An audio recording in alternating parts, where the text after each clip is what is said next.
Hello and welcome to SCARE. Thank you for joining us for another one of our summertime pre-training workshops. I'm Taylor. I'm the Youth Programs Coordinator here at SCARE. And today we're going to be going over the goodness of fit and self-esteem, focusing mainly on self-esteem and how to build not only our own self-esteem, but our children's self-esteem. So I just wanted to go over what goodness of fit is.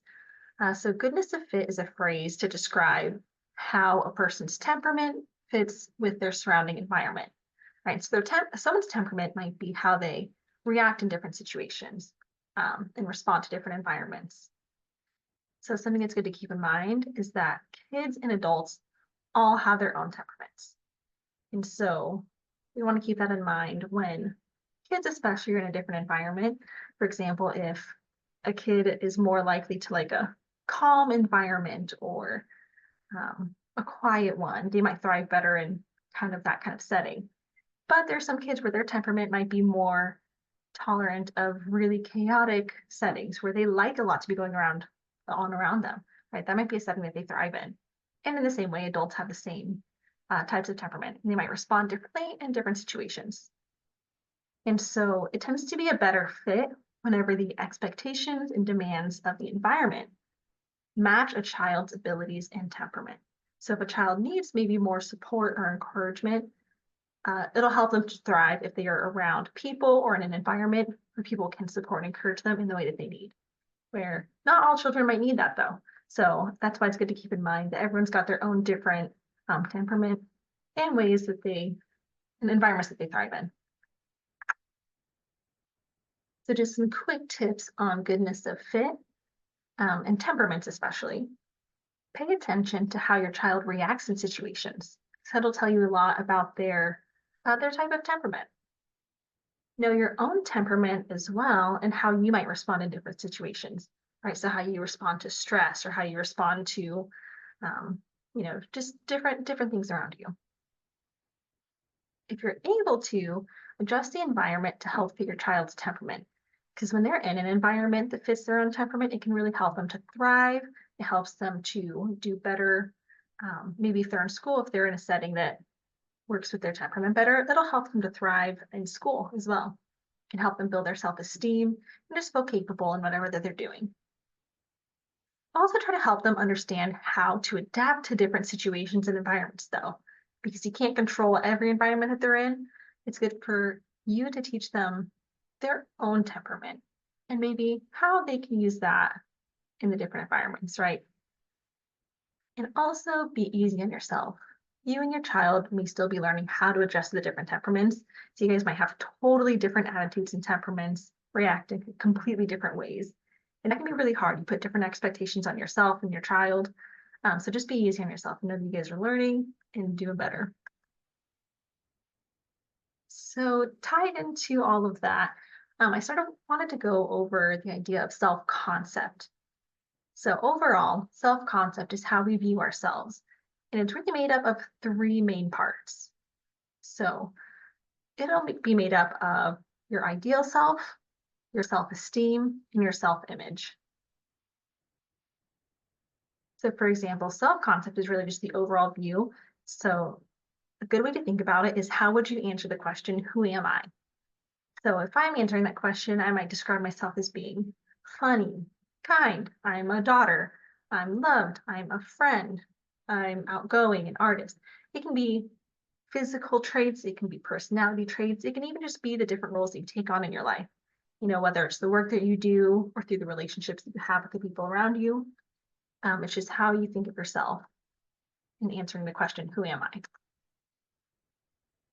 So now we'll get into breaking down the three components of self-concept. So first we have the ideal self, which is how you would like to be seen by the world around you. So this is like the best version of yourself and the version of yourself that you really aspire to be, right? So I would love to be hardworking, successful, generous, kind. And not only do I want to be that, I want people to view me as that. I want them to see me with those traits or in those different roles. So the ideal self can help motivate us to improve and to try to reach that ideal self. We might not be there right now, maybe we're closer to it than we think, but it can help motivate us in certain situations. Next up, we have self-image, which is the view of yourself in the present moment and how you believe others view you. So it's not always the true image of yourself, but what is the thoughts that you have about yourself and what you think other people think about you. And it can be physical things, it can be personality, right? So it might be, oh, I'm tall, pretty, outgoing, busy, um, and just, yeah, how you think the world around you also sees you. And that can really play a big role in what's up next, our self-esteem, right? So if we think that people view us in a certain way, that might be a sign or lead to different types of self-esteem. So self-esteem is confidence in your own worth or abilities, right? So it's knowing that you've been through a lot, you can do, you can do more, you can improve more, knowing that you can thrive in the places that you're at, or just knowing you're going to get through it. So self-esteem can be seen in the comments like, I am loved, I am good at what I do, I have great friends, I can get through difficult times. And so today we're really going to be focusing on self-esteem as our big idea and how to improve it because it does impact so much in our life. So the impacts of a healthy self-esteem, it can lead to better decision making. It can motivate us. So usually when we have like a healthy level of self-esteem, we're more confident in the decisions that we do make because we trust, our past experiences, we trust our knowledge, our capabilities. And even with that, like it'll motivate us because we know that we can do better. So we're more willing to try new things. If we have a healthy level of self-esteem, we'll have better emotional health oftentimes and be able to build healthier relationships with the people around us. And having a healthy level of self-esteem will also just help us interact with the world around us. And so again, like a healthy level of self-esteem really means that it's not too low, but it's also not too high. So impacts of unhealthy self-esteem, which seems a little more general, but it really means an unhealthy self-esteem could be too low, but it could also be overly high, and that'll impact you in different ways. So for example, if we have low self-esteem, that might affect our decision-making and choices. We might not trust our judgment as much as we trust other people's. We might think other people make better decisions or that they have more knowledge, so their choices are better. But in the same way, if we have an overly high self-esteem, we might be too confident in ourselves. We might think that our decisions are the best one or the right ones, or we might doubt other people's and only go with our own choices. And so having either low or overly high self-esteem can lead to different types of issues in relationships. You might see yourself as being less valued than people around you, or you might see yourself as being higher than the people around you. So you might have less confidence or too much, depending. And then also it can lead us to doubt our abilities or overestimate them. So even if we have all the skills, we might not think that we're good enough to do something. Or on the other hand, we might not have any of the skills and think we're still the best pick for, let's say a job. So there's just a lot of differences in how the unhealthy self-esteem levels can impact you. So what influences our self-esteem? So there's so much that plays into how we view ourselves and like how confident we feel in ourselves. And for example, a big one right now is media and social media. So we might see all sorts of images of people online, people in movies, and it starts to affect our self-esteem if we let it. We might think that we need to look a certain way or be a certain way, especially on social media. What you see is not always what's actually happening. People only post the best versions of themselves on social media, right? We have to remember that it's made to be, pleasant and to look like they're living a really good and successful life, most of the time. And so when we start to see that from everyone around us, and then we know that we have our own things going on or that we don't feel as perfect, that'll really influence your self-esteem. In addition to that, it could be the people around us. So if we have people who are encouraging around us, that might help us to have better self-esteem. If they're supportive, thoughtful, compassionate, that can help build our self-esteem. But on the other hand, if there are people around us that are making negative comments that are critical, that can lead to lower self-esteem. Also, thought patterns and how we view ourselves can impact our self-esteem. Also, our actual abilities and illnesses might lead us to compare ourselves to other people if we can or can't do things the way that other people can. And then also life experiences. So if you've had a different life experience that maybe was either more full of these really grand experiences, or maybe some really unfortunate life experiences, that can lead to different levels of self-esteem and how we view ourselves. So some signs of healthy self-esteem in kids, and I just want to say that these signs are going to differ depending on the child, because children still have different personalities, and they still have just different things going on. So it's not going to look the same in every child. But kind of the general tips might be, if a child has a healthy level of self-esteem, they'll enjoy interacting with others. They'll like playing with other kids most of the time, enjoy interacting with people around them. They're also typically aware of their strengths and weaknesses, but don't let it get them down. So they use it to either learn or kind of push them forward. Also, if a child has a healthy level of self-esteem, they're more likely to try to find a solution when they have a problem rather than give up super quickly. They'll most likely enjoy group and independent activities, so they'll feel good on their own, but also when they're in social settings. And they'll be more comfortable in those social settings also. So some signs of unhealthy self-esteem in kids would be kind of the opposite. So maybe they don't want to try new things. And we can kind of think about why they might not want to try new things. If they, in their own mind, think that they're not good enough, for example, then they might think they're not going to do good at new things. They don't even want to try it. They might say negative comments about themselves. So just pay attention to if you hear them making comments about how they're stupid or, just negative comments in general, because that can be a sign of unhealthy self-esteem. And also if they give up on tasks really easily, if they can't do it immediately and they just give up, or they try to make someone else do it, wait for an adult to come do it for them instead of trying it on their own. And another sign might be if there are small things that lead to big disappointments in themselves, they might just be really hard on themselves. And so those are just some of the signs of unhealthy self-esteem in kids. And again, it could differ just depending on the child. There's no one size fits all for any of these signs. So some tips for how to build children's self-esteem. It's just doing things like being attentive to them, listening to them, right? Because you want them to feel heard and valued and know that whatever it is that they're saying is important.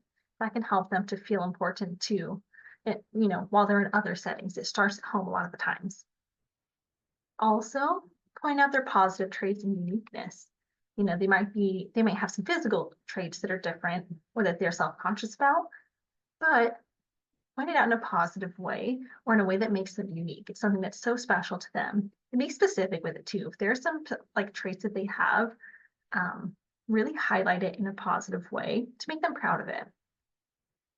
Also, you can help them learn from their mistakes.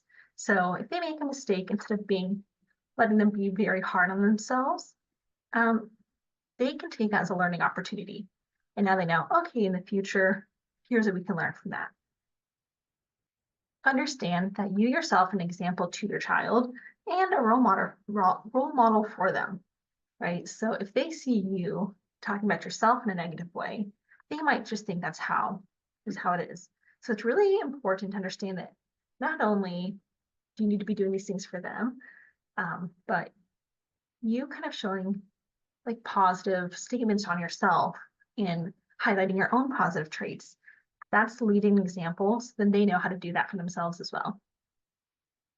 Also give them praise for their accomplishments, whether it's big or small. And even if they don't get something, acknowledge their effort. If you see that they tried really hard at something, point that out, because even that's something to be proud of. And also just help them understand their feelings, and maybe some different ways to process them. So One thing that we wanted to go over today is thought reframing. And so this is for both kids and for us adults. Thought reframing is identifying a negative thought and trying to replace it with a more helpful thought. And it can be really hard because we get into these like thought patterns and our brain is almost trained at that point to think of a negative thought. And it's no one's fault, but it's going to take a lot of work. Once you recognize the thought, though, try to frame it in a different light. So, for example, if I, let's say I gave an idea to my boss and I was really excited about it, but my boss turned it down. My brain might be in this thought cycle of like, oh, I can't believe my boss turned down my idea. I can't believe they turned it down. Maybe I'll be hard on myself thinking that maybe it wasn't a good idea. But if I wanted to replace this with a more helpful thought, something to build my self-esteem, try to highlight the fact that, oh, I am proud of myself for bringing up this idea in the first place. That took a lot of courage, or I put a lot of thought into this, so I'm glad that I was able to bring it up. It's basically like thinking of if you have this desert, right? You could be thinking, oh, it's so dry. There are almost no plants. You look out, you see almost entirely just dry, cracked up dirt. No moisture in sight, no plants in sight. But we can think about thought reframing as cropping a picture or zooming in on a picture, right? So yes, it doesn't change the scenery, but it helps us to see, oh, even in all of that, there's this beautiful plant. It's got really green succulent leaves and this really bright red flower. So it just helps us to point out those unique things that are happening in the situation and highlight the good things. So here's just some thought reframing practice. So if we have a thought like, oh, I can't do anything right, we can change that to something like, everyone makes mistakes sometimes. I'm learning. I'm going to do better next time. Or if we have something like, oh, I hate how my body looks, we can try to change it into like a more neutral thought, right? So my body's getting me through each day. It's really hard. I know a lot of us are hard on our bodies and how it looks, but try to think about the fact that, for me, oh, I'm able to ride my bike, I'm able to do whatever I need to do. I have the food that I need. My body is healthy. It's getting me through each day. You have a thought, for example, like, no one likes me. Try to think about it in a different light, right? And make it into a more realistic thought too. Like, oh, okay, I haven't seen my friends. And it makes me feel this way, but I know that they are just busy. They have a lot going on. And trying to highlight the real parts of what's happening. And then also, if we had a thought, for example, like, I still didn't pass my test, we can think about it a different way. Oh, I got a higher score this time than last time. Or, hey, I got into a better habit of studying for this test, so I can keep trying this. And just taking that negative thought and turning it into more of a learning thought, something that's more helpful and encouraging for us. But here's some other exercises just to build healthier self-esteem. One of them is that you could list out things in your life that you're proud of. So it could be your skills, it can be accomplishments you have, maybe some difficult things that you've gotten through, or some positive traits. And then whenever you are in a cycle where you feel like you have lower self-esteem or you're harder on yourself, this is a good reminder because you can say all the things that you've listed out and remind yourself that you can push yourself forward. And another good thing too is if you're having a hard time identifying those good things about yourself, sometimes just ask the loved ones around you what they see as your strengths and your positive traits. Because there are so often times where I might not see something about myself, but someone else around me points it out. And so that'll just help highlight also how other people see you in a positive way. And I always like to think about it too, where treat yourself like you would a friend. If I heard my friend talking down on themselves, I probably wouldn't let that happen. I would hear them say some negative stuff, and I'd probably immediately be like, hey, you shouldn't say that. I think you're a great person, and list their positive traits. And so if we don't let our friends talk about themselves that way, we should also think of ourselves that way, right? So we shouldn't talk down on ourselves. We should think of us as our friends. So when you start to hear yourself in your head going through these thought patterns, talking negatively about yourself, reel it back in and be like, you know what? No, I shouldn't talk this way about myself. I'm better than that. I can do this. I'm a good person. I can get through this. And so some other things might just be to challenge your core beliefs. So if you have this really big belief that's maybe like taking over a part of your brain right now, right? I'm not good enough for this job.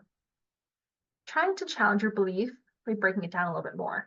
Like, okay, I might think right now that I'm not good enough for this job, but this can't be true because I am hardworking.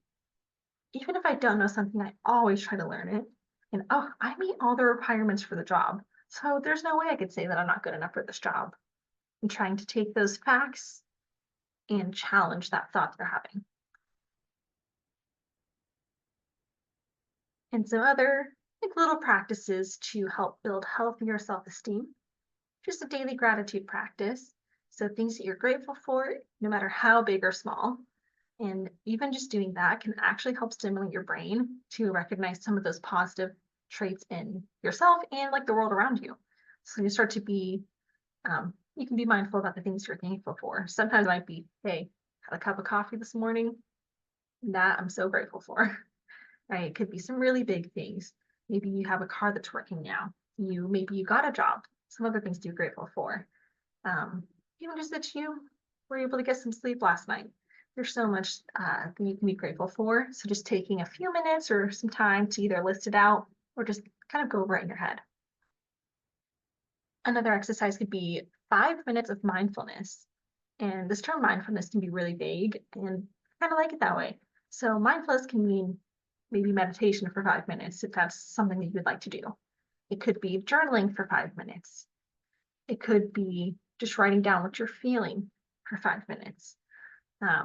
There's a lot of different ways to it, but just taking time to actually think about yourself, think about what's going on, and maybe just work on things like your thought patterns or thought reframing. Another one could be affirmations. And so I put a couple other terms in here, right? So realistic or neutral affirmations, because we might hear a lot about affirmations that are really big, right? Like, "Oh, I can do anything I put my mind to," which doesn't mean that it's not true. But if you're in a negative space, it might not feel that way. So the affirmations don't do much for you when it's hard for you to believe something that big. So if you need to, it can be something realistic or something more neutral, right? So if you're trying to use some affirmations to lift yourself up a little bit. Oh, I am kind to those around me. Right? It's not huge, but it's a fact. Another one might be, I deserve kindness from myself too. Again, going back to, I wouldn't let my friend talk negatively about themselves, so why would I talk negatively about myself? Or even a thought like, I can learn from this, right? So it might take that. It's pretty much tied into the thought reframing a lot of the times, but the affirmations are just really trying to say it out loud, repeat it a lot of the times, so you can help your brain to change your thought patterns. And otherwise, I'm glad we were able to go over so much for self-concept, self-esteem, goodness of fit. I hope you enjoyed diving into this a little bit more. I know this is something that we can all like learn from in some way or another. And if anything, just help us feel good and know that we're doing the right thing.